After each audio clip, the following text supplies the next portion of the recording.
Coaching class में आपका स्वागत है। आज हम देखेंगे ACF का दूसरा क्लास। ठीक है, पहले क्लास में हमने कौन कौन सी चीज़ें पढ़ ली थी। तो हमने पढ़ लिया था रासायनिक अभिक्रिया के दर का प्रारंभिक ज्ञान देख लिया था, तीव्र एवं मंद अभिक्रियाएँ देख ली थी, अभिक्रिया दर या अभिक्रिया वेग तथा अभिक्रिया को प्रारंभ करने वाले कारक देखा था, अभिक्रिया की अणुसंख्यता देखी थी और अभिक्रिया दर की इकाई, अभिक्रिया की कोटि, इतनी चीज़ें हमने देख ली थी। अभिक्रिया की कोटि मैंने जितने डील की है, मैंने केवल ये बताया है कि अभिक्रिया की कोटि की इकाई कैसे निकालते हैं और उससे रिलेटेड न्यूमेरिकल्स या सवाल को हम कैसे सॉल्व कर सकते हैं। लेकिन अभिक्रिया की कोटि अगर आप 12th के सिलेबस में देखें तो ये आपको डीपली मिलेगा और ज़्यादा, लेकिन मैंने केवल उतनी ही चीज़ें आपको बताई हैं जितना आपके एग्ज़ाम में आया हुआ है। आपको और अगर डीपली चाहिए तो आप कमेंट बॉक्स में कमेंट कर दीजिएगा। आज हम पढ़ेंगे अभिक्रिया के दर पर ताप का प्रभाव और आर्हीनियस समीकरण। आर्हीनियस समीकरण से भी आपके क्वेश्चन पेपर में कोई क्वेश्चन नहीं है, लेकिन फिर भी मैं इसे इसलिए बता रही हूँ कि अगर मान लो समीकरण ही आ गया कि आर्हीनियस समीकरण क्या है तो भी बन जाएगा, बहुत डीप नहीं जाएंगे हम इसमें। ताप के प्रभाव को अच्छे से समझते हैं क्योंकि यहाँ से एक क्वेश्चन उसने 2016 में दिया हुआ है। देखते हैं अभिक्रिया के दर पर ताप का प्रभाव। एक लाइन में यहाँ पे लिखा हुआ है, ताप वृद्धि से सामान्यतः किसी रासायनिक अभिक्रिया के दर में वृद्धि होती है। आप समझ गए कि ताप वृद्धि से अभिक्रिया में वृद्धि हो रही है, आपने पढ़ लिया इसे। लेकिन जब आप इसे समझने जाएंगे तो ये केवल एक ही लाइन का प्रोसीजर नहीं है, इसके पीछे तो पूरी स्टोरी लिखी हुई है। वो देखते हैं हम कैसे। किसी रासायनिक अभिक्रिया में अगर टेम्परेचर हम कितना बढ़ाते हैं 10 डिग्री सेंटीग्रेड, तो उसका वेग स्थिरांक, दर स्थिरांक, जिसको हम K से डिनोट करते हैं, वो कितने गुनी बढ़ सकती है? दुगुनी वृद्धि होती, वो दुगुनी से तिगुनी तक वृद्धि उसकी हो सकती है। देखो यहाँ पे KT लिया हुआ है, KT में वृद्धि हो रही है। अगर 10 गुना इसको हम बढ़ा रहे हैं तो उसकी वृद्धि कितनी हो जाएगी? दुगुनी से तिगुनी। दूसरा इम्पॉर्टेंट पॉइंट नोटेबल ये है कि ताप बढ़ने पर अभिक्रिया दर में जो वृद्धि हो रही है उसका मेन रीज़न क्या है? तो दर स्थिरांक में वृद्धि। किस में वृद्धि? दर स्थिरांक में। तो दर स्थिरांक मेरा किससे प्रभावित हो रहा है? ताप से प्रभावित हो रहा है। ताप बढ़ रहा है तो ये बढ़ रहा है और ये बढ़ रहा है तो अभिक्रिया की दर बढ़ रही है। अब हम देखते हैं condition for completion of reaction. किसी भी अभिक्रिया को पूर्ण होने के लिए क्या क्या कंडीशन होता है? तो क्या क्या कंडीशन लगता है? सबसे पहला कंडीशन, अगर मान लो दो गतिशील अणु है, ये दोनों गतिशील अणु है A और B, ठीक, ये गतिशील अणु अगर टकराते हैं तो टकराने के फलस्वरूप इनमें अभिक्रिया होनी चाहिए और ये प्रोडक्ट यानी उत्पाद में कन्वर्ट होने चाहिए। लेकिन ये गतिशील अणु की टक्कर अगर सही दिशा में होता है तब ये पॉसिबल है, लेकिन अगर ये टक्कर सही दिशा में ना हो तो कोई अभिक्रिया नहीं होती। दूसरा पॉइंट है यहाँ, अगर अणुओं की टक्कर सही दिशा में होती है तब भी रिएक्शन नहीं होता, तब भी अभिक्रिया संपूर्ण नहीं होता। क्यों? क्योंकि अगर उनके पास इतनी ऊर्जा ना हो कि वो सक्रिय अणु बना सकें तो अभिक्रिया उत्पाद में कन्वर्ट नहीं होगा। अब मन में क्वेश्चन आएगा कि ये संक्रिय अणु क्या है? तो दो मेरे अणु हैं, परमाणु हैं, ठीक है, ये कैसे हैं? अगर इनके पास उतनी एनर्जी है जितने में ये टकरा कर एक संक्रिय अणु यानी एक्टिवेटेड कॉम्प्लेक्स भी कहते हैं, इसको और डीपली समझाऊंगी अभी मैं, बना सके, इतनी इनमें एनर्जी होनी चाहिए, इतनी इनमें ऊर्जा होनी चाहिए, इतनी आप में ऊर्जा होनी चाहिए कि आप ACF के एग्ज़ाम को क्रैक करने के लेवल तक पहुंच जाओ। ये वो लेवल है संक्रिय संकुल, ठीक है। उस लेवल में अगर आप पहुंच गए तब आपका एग्ज़ाम क्रैक हो जाएगा, ठीक है, यानी कि प्रोडक्ट में कन्वर्ट हो जाएगा ये संक्रिय संकुल, ठीक। अब आगे, अभिकारक के अणु आपस में टकराकर संक्रिय अणु में तब तक परिवर्तित नहीं हो सकते जब तक उनकी उनमें इतनी ऊर्जा ना हो सके कि वो ऊर्जा अवरोध को पार सके। अब कब तक संक्रिय अणु में परिवर्तित नहीं हो सकते? जब तक वो ऊर्जा अवरोध को पार ना कर ले। मैंने यहाँ पे एक डायग्राम से इसको समझाया हुआ है। ये ग्राफ दिख रहा है ये, ठीक है। इसमें ये अभिकारक है जो रिएक्शन में पार्टिसिपेट करेंगे। ये उत्पाद है जो रिएक्शन के बाद उसको बनना है। तो अभिकारक जो है अभिकारक तब तक उत्पाद में कन्वर्ट नहीं हो सकता जब तक वो इस बैरियर को क्रॉस ना कर ले। जैसे आप लोग का रहता है ना, इतने कट ऑफ को अगर आपने क्रॉस नहीं किया तो आपका एग्ज़ाम क्वालिफाई नहीं होगा। वैसे ही रिएक्शन के केस में इस ऊर्जा अवरोध को अगर वो पार नहीं करता तो वो उत्पाद में कन्वर्ट नहीं हो सकता। और इस ऊर्जा अवरोध को पार करने के लिए उसके पास उतनी ऊर्जा होनी चाहिए, ठीक है। तो वह न्यूनतम ऊर्जा, ठीक है, जो उसको ऊर्जा अवरोध को पार करने के लिए आवश्यक है, उन अणुओं के लिए आवश्यक है, वो ऊर्जा हमारी कहलाती है देहली ऊर्जा या थ्रेशोल्ड एनर्जी, ठीक है। अब जब इनके पास ये ऊर्जा है तो ये आपस में टकराएंगे और इस ऊर्जा अवरोध के पास पहुँचेंगे। तो यहाँ पे वो कौन सा कंपाउंड बनाएंगे? तो यहाँ पे वो बनाएंगे संक्रित संकुल, यानी कि एक्टिवेटेड कॉम्प्लेक्स। अब एक्टिवेटेड कॉम्प्लेक्स बनाने के बाद वो किस में कन्वर्ट हो जाएंगे? उत्पाद में कन्वर्ट हो जाएंगे, ठीक है। आगे थ्रेशोल्ड एनर्जी समझ में आ गया। अगर इम्पोर्टेंट टर्म्स में कहूँ तो देहली आवृत्ति भी, देहली ऊर्जा भी इम्पोर्टेंट होता है, सक्रियण ऊर्जा भी इम्पोर्टेंट होता है। देहली ऊर्जा क्या है? ऊर्जा की उस न्यूनतम मात्रा को देहली ऊर्जा कहते हैं जो अणुओं के पास होती है। अभी थोड़ा देर पहले हमने देखा था कि एक न्यूनतम ऊर्जा जो कि उस बैरियर को क्रॉस करने के लिए आवश्यक है, वो क्या होता है? देहली ऊर्जा होता है। अब सक्रियण ऊर्जा क्या है? तो सक्रियण ऊर्जा की वह न्यूनतम मात्रा है जो देहली ऊर्जा से कम ऊर्जा वाले अणुओं को प्राप्त करनी पड़ती है। अब मैंने कहा कि ये बैरियर है, इसे क्रॉस करना है। क्रॉस करने के लिए क्या चाहिए? देहली ऊर्जा। अब देहली ऊर्जा से भी जिसके पास कम ऊर्जा है वो क्या करेगा? वो तो क्रॉस नहीं कर पाएगा। तो उसको जिस ऊर्जा की आवश्यकता पड़ेगी वो मेरा होगा सक्रियण ऊर्जा। यानी यहाँ पे एक्टिवेशन कॉम्प्लेक्स बनाने के लिए, सक्रिय अणु कॉम्प्लेक्स बनाने के लिए जिस ऊर्जा की आवश्यकता होगी उसे हम कहेंगे एक्टिवेशन एनर्जी, यानी कि सक्रियण ऊर्जा। और किनको सक्रियण ऊर्जा की आवश्यकता पड़ती है? जिसकी ऊर्जा देहली ऊर्जा से कम हो, ठीक है। और क्यों पड़ती है? तो सक्रियण ऊर्जा हम देंगे तो उसकी ऊर्जा देहली ऊर्जा के बराबर या उससे अधिक होगी, तो वो आसानी से इस अवरोध को पार करके उत्पाद में परिवर्तित हो पाएगा। अब सक्रियण ऊर्जा और देहली ऊर्जा में संबंध क्या दिया हुआ है? तो सक्रियण ऊर्जा बराबर होती है देहली ऊर्जा माइनस अणुओं की निम्नतम या आद्य अवस्था, यानी कि प्रारंभिक स्थिति में जो उसकी ऊर्जा होती है या निम्नतम, ठीक है, वो। अब है ऊष्माक्षेपी और ऊष्माशोषी अभिक्रियाओं के लिए सक्रियण ऊर्जा। अब ऊष्माशोषी क्या होता है, ऊष्माक्षेपी क्या होता है, इसी ग्राफ में आपको समझ में आ जाएगा। ऊष्माक्षेपी मतलब जहाँ हीट क्या होता है, हीट रिलीज होता है उसको हम कहते हैं ऊष्माक्षेपी, और जहाँ हीट लगता है उसको हम क्या कहते हैं? ऊष्माशोषी। देखते हैं ऊष्माक्षेपी में, वैसे आप लोग इसको समझ सकते हो लेकिन मैं यहाँ पे बना दे रही हूँ अलग से। मान लो ये मेरा बना हुआ है कोई ग्राफ। अब क्या होगा इसमें? यहाँ पे मेरा उत्पाद और अभिकारक और यहाँ पे उत्पाद है। इस कंडीशन में मेरा कॉम्प्लेक्स कंपाउंड की बात करूँ तो ये मेरा एनर्जी बैरियर है जिसको क्रॉस करना है। ये मेरा एक्टिवेशन एनर्जी है, ठीक है, जो लग रहा है यहाँ पे। अब अगर यहाँ पे कोई उत्प्रेरक आए तो उत्प्रेरक क्या काम करता है? तो उत्प्रेरक क्या कर देगा? यहाँ जो दिख रहा है एक्टिवेशन एनर्जी, इसको सक्रियण ऊर्जा, उसको कम कर देगा।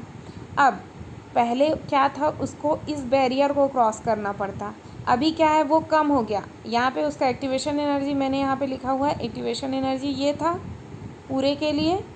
लेकिन अब क्या हो जाएगा, अब एक्टिवेशन एनर्जी यहाँ से लेंगे हम ये। अब जैसे कि रस्सी कूद, ऊंची कूद में क्या होता है, ऊंची कूद में अगर मान लो ऐसा दिया हुआ है रस्सी यहाँ लगा है, अब कैंडिडेट को यहाँ से जंप करना है तो उसके लिए बहुत ऊंचा हो जा रहा है मान लो, तो उत्प्रेरक क्या काम करता है, उत्प्रेरक, ये सक्रियण ऊर्जा मान लेती हूँ इस रस्सी को मैं जो दिख रहा है, उत्प्रेरक क्या काम करता है, इस सक्रियण ऊर्जा को कम कर देता है। अब जैसे ही ऊंचाई कम होगी वो इजीली जंप कर पाएगा, वैसे ही इस ऊर्जा अवरोध की ऊंचाई जो है कम हो जाती है उत्प्रेरक के प्रेजेंस में, तो वो इजीली उत्पाद में कन्वर्ट हो जाएगा। अब जो ग्राफ बना है उससे देखिए आप, बना हुआ है यहाँ पे मेरा अभिकारक है, यहाँ पे उत्पाद है, ये संकुल है। अब उत्प्रेरक की बात करूँ तो उत्प्रेरक ने क्या किया है, इसको डैश लाइन में जो दिया हुआ है कम कर दिया है।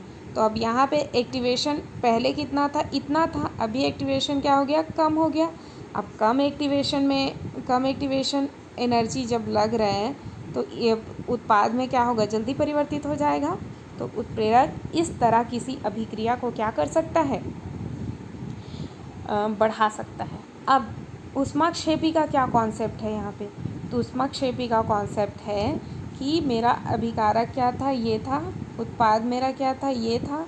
अब इनके बीच एनर्जी क्या हो रही है, रिलीज़ हो रही है, तो ये जो एनर्जी रिलीज़ हो रही है वो मेरा कहलाएगा ऊष्माक्षेपी। ये अभिक्रिया की ऊर्जा होगी जो रिलीज़ होगी। उसी तरह ऊष्माशोषी की बात करूँ मैं, तो ऊष्माशोषी में यहाँ पे क्या है, अभिकारक है, यहाँ पे उत्पाद है।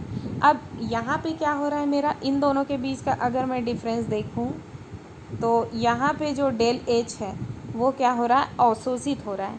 तो डेल एच अवशोषित हो रहा है, इसलिए ये अभिक्रिया कैसी हो जाएगी, ऊष्माशोषी हो जाएगी। यहाँ पे भी सेम चीज़ें हैं, एक्टिवेशन एनर्जी आप देखोगे तो ये एक्टिवेशन एनर्जी यानी सक्रियण ऊर्जा है।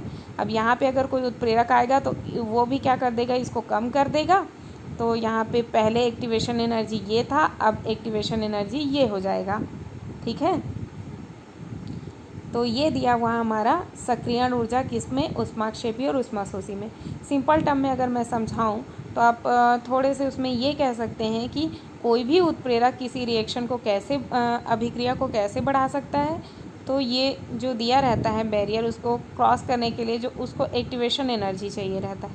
अब मेरा उत्प्रेरक क्या करता है, इस बैरियर को, मतलब सक्रियण ऊर्जा जो चाहिए रहता है उसको क्या कर देता है, कम कर देता है। अब कम कर देगा तो वो आसानी से उत्पाद में कन्वर्ट हो जाएगा, उसको उतना ऊपर जाने की ज़रूरत नहीं है, ठीक। अब हमने जितना चीज़ अभी ऊपर देखा उसके अनुसार अभिकारक सबसे पहले सक्रिय संकुल में कन्वर्ट होगा और सक्रिय होने के बाद वो उत्पाद में परिवर्तित होगा, ठीक है। सबसे पहले अगर ऐसा दिया हुआ तो ये अभिकारक क्या होगा, पहले तो एक्साइटेड होगा कि हाँ मुझे एग्ज़ाम क्रैक करना है, उसके बाद क्या करेगा, उसे वो पोस्ट मिल जाएगी। यानी कि पहले क्या होगा, रिएक्टेंट यानी कि अभिकारक क्या करेगा, पहले एक्टिवेट होगा यानी संक्रित होगा, संक्रित होने के बाद उत्पाद में परिवर्तित हो जाएगा। अब चूँकि हम जान रहे हैं कि टेम्परेचर बढ़ा रहे हैं तो अभिक्रिया बढ़ रही है, उसको हम इस ग्राफ से देख सकते हैं। ग्राफ बना हुआ हमारा किसके बीच, तो यहाँ पे टकराने वाले अणुओं की संख्या, यहाँ पे उसकी गतिज ऊर्जा। T1 के लिए मेरा ग्राफ यहाँ बना हुआ है और T2 के लिए यहाँ। अब अगर दोनों के ग्राफ को देखें तो T1 का केवल यहाँ तक है गतिज ऊर्जा वाला और T2 का मेरा थोड़ा आगे तक है। यानी यहाँ पे अभिक्रिया की दर मतलब वेग देखें तो किसके लिए ज़्यादा होगा, तो T2 के लिए ज़्यादा होगा। यानी टेम्परेचर जब बढ़ा है तब उसका अभिक्रिया में क्या होगी, अभिक्रिया के वेग में वृद्धि होगी T1 के कंपेयर में।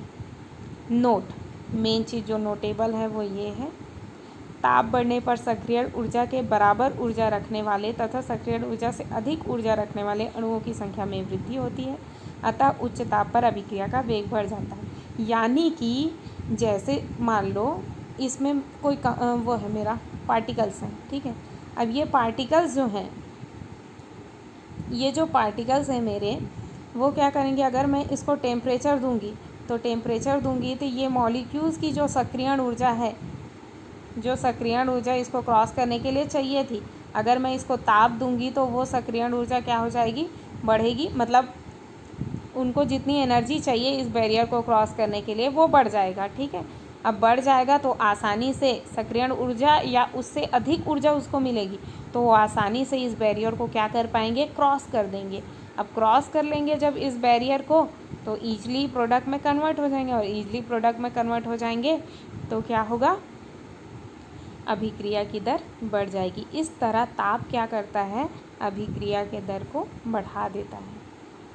आर्हीनियस समीकरण, आर्हीनियस समीकरण वैसे तो क्वेश्चन में आया नहीं है, बट मैंने इसलिए यहाँ बता दिया है कि कभी अगर फॉर्मूला आ गया बताने के लिए कि कौन सा आर्हीनियस समीकरण है तो आप पहचान सकें। संघटकों की वह संख्या जिनके लिए ऊर्जा का मान सक्रिय ऊर्जा E के मान से अधिक है। यहाँ पे आपको समझना बस इतना ही है कि यहाँ पे हमारा फॉर्मूला हो जाएगा K = A डॉट EA/RT। यहाँ पे E क्या है, एक्सपोनेंशियल फैक्टर, चरघातांकी गुणांक हिंदी में। ठीक है, सारा वैल्यू मैंने यहाँ पे लिख दिया है। A क्या है, आवृत्ति कारक, EA क्या है, सक्रियण ऊर्जा, R क्या है, गैस नियतांक, T क्या है, परम ताप। सिर्फ फॉर्मूला याद रखना है आपको, इसमें कुछ नहीं करना है ज़्यादा। आपका ये जो दर स्थिरांक है वो किसके समानुपाती होता है, तो वो समानुपाती होता है EA/RT के। ठीक है, इसमें इस फॉर्मूला में ये मेरा आर्हीनियस का समीकरण है। अगर दोनों साइड लॉग लोगे तो इधर भी ln के ln A ln E के पावर में EA/RT। हम जानते हैं कि अगर पावर में कोई चीज़ें हैं तो वो क्या होती है, सामने आ जाती हैं। तो मैंने यहाँ पे लिख दिया ln के ln A EA/RT ln E। अब ln E की वैल्यू क्या होती है, 1 होती है। अब ln E की वैल्यू 1 होती है तो मेरा फॉर्मूला ये बन जाएगा ln K = ln A - EA/RT। अगर log K को आप log 10 में कन्वर्ट करना चाहते हैं तो log 10 में कन्वर्ट करने के लिए कुछ नहीं करना पड़ता है। ln को अगर log 10 में कन्वर्ट करना है तो 2.303 से क्या करते हैं, मल्टीप्लाई कर देते हैं। तो मैंने यहाँ पे देखो कर दिया है 2.303 log 10 कर दिया, सब जगह मैंने 2.30 log 10 A और EA/RT। यहाँ पे कोई log नहीं था इसलिए यहाँ पे मल्टीप्लाई नहीं किया, केवल जहाँ ln था उसको मैं log 10 में कन्वर्ट कर दी हूँ। अब अगर मैं दोनों साइड, इस साइड और इस साइड 2.303 से क्या कर दूँ, डिवाइड, तो क्या हो जाएगा मेरा, ये कट जाएगा और फॉर्मूला आ जाएगा log 10 के log A - EA 2.303 1/T, या फिर RT एक साथ लिख सकते हो। एक और फॉर्मूला यहाँ पे क्या लिखा जा सकता है, अगर प्लस के टर्म में देखो तो क्या कर सकते हो, log A = इसको अगर इधर भेज दोगे तो log K + EA/2.303 RT। ठीक है, तो अगर आपको फॉर्मूला इस टर्म में दे या इस टर्म में, आप कंफ्यूज मत होना। अब ये एक क्वेश्चन है जो 2016 में पूछा था ACF के एग्ज़ाम में। वो क्वेश्चन है, एक अभिक्रिया का दर स्थिरांक निर्भर करता है। अभी थोड़ा देर पहले से हम पढ़ रहे हैं दर स्थिरांक किस पे निर्भर कर रहा है, तो किस पे निर्भर करता है दर स्थिरांक, तो उसके ताप पे निर्भर करता है। कैसे, ध्यान से देखो क्वेश्चन, दर स्थिरांक निर्भर करता है बोला ताप पे। अभी थोड़ा देर पहले मैंने जो पेज बताया वो मैं आपको दिखाती हूँ। यहाँ पे मैंने आपको वही चीज़ें बहुत अच्छे से बताई है। यहाँ पे ताप बढ़ने पर अभिक्रिया दर में वृद्धि का कारण दर स्थिरांक में वृद्धि है, यानी दर स्थिरांक का पे किसका इफेक्ट पड़ रहा है, ताप का इफेक्ट पड़ रहा है। ठीक है, तो यहाँ पे मेरा आंसर क्या हो जाएगा, ताप हो जाएगा। फिर नेक्स्ट क्वेश्चन दिया हुआ है, जो अभी पढ़ाई हूँ उसके बेसिस पे जो क्वेश्चन दिया है वो देखना। दिया हुआ है CCl3CHO + NO, ये कन्वर्ट हो रहा है क्लोरोफॉर्म में NO और CO। तो इसमें मेन चीज़ आपको ये देखना है, K बराबर है। अब आपको इसकी इकाई बतानी है, तो आप बस इतना देखो, हम R = K, यहाँ पे कितनी चीज़ें हैं, CCl3CHO एक है और NO एक है, यानी कि एक इसके ऊपर कितना पावर 1 और इसके ऊपर कितना पावर 1, तो टोटल अगर मैं कोटि की बात करूं तो कितना हो जाएगा कोटि इसका 1 + 1 = क्या हो जाएगा 2। मतलब यहाँ पे कौन सी कोटि है इस क्वेश्चन में, द्वितीय कोटि। और द्वितीय कोटि के लिए कौन सा यूनिट होता है मेरा, तो द्वितीय कोटि के लिए मेरा यूनिट हो जाएगा मोल पर मोल लीटर पर सेकेंड। ठीक है, उसके बाद नेक्स्ट है अभिक्रिया की कोटि के विषय में कौन सा कथन सत्य नहीं है। तो कौन सा सत्य नहीं है भाई अभिक्रिया की कोटि में। हाँ, ये चीज़ मैं बता देती हूँ। अगर आप आणविकता देखते हैं, आणविकता या अणुसंख्यता और अभिक्रिया की कोटि, ये दोनों सेम लगते हैं बट सेम होते नहीं हैं। अभिक्रिया की कोटि आपकी कभी भी आणविकता कभी आपकी 0 नहीं होगी, ठीक है, और फ्रैक्शन में नहीं होगी, ठीक है, माइनस नहीं होगी। लेकिन अभिक्रिया की कोटि आपकी 0 में भी हो सकती है और फ्रैक्शन में भी हो सकती है, ये चीज़ याद रखना। दूसरा ऑप्शन देखते हैं, कौन सा सत्य नहीं है बोला है, नहीं है। पहला, अभिक्रिया की कोटि एक भिन्नांक हो सकती है, हाँ हो सकती है, बिल्कुल फ्रैक्शन में होती है, भिन्नांक हो सकती है भिन्न में। दूसरा बोला अभिक्रिया की कोटि का निर्धारण प्रयोग द्वारा किया जाता है, हाँ किया जाता है, तो ये भी आंसर नहीं हो सकता हमारा। अभिक्रिया की कोटि सदैव अभिक्रिया के लिए संतुलित रासायनिक समीकरण में स्टाइकियोमेट्रिक गुणांक का योग होती है, ये मैं आपको अभी समझाऊंगी। चौथा ऑप्शन ये देखते हैं लास्ट, अभिक्रिया की कोटि वेग व्यंजक में अभिकारकों के मोलर सांद्रताओं के घातों के योग के, हाँ घातों के योग के तो बराबर होती है। अभी थोड़ा देर पहले हमने देखा था इन दोनों के बीच 1 का घात था, तो दोनों के योग के बराबर हमारे अभिक्रिया की कोटि हो गई थी। तो ये तीनों तो सही हैं, उसने बोला है सत्य नहीं है, तो बचा कौन, सी। तो हमारा आंसर सी होगा। अब ये सोच रहे होंगे कि स्टाइकियोमेट्रिक गुणांक का योग क्यों है ये ऑप्शन, तो ये ऑप्शन इसलिए है क्योंकि कभी भी हम अभिक्रिया की कोटि जो है उसमें सामने में जैसे मान लो मेरा 2A + 3B दिया है, ठीक है, तो मैं ये जो सामने लगा होता है इसी को कहते हैं स्टाइकियोमेट्रिक गुणांक।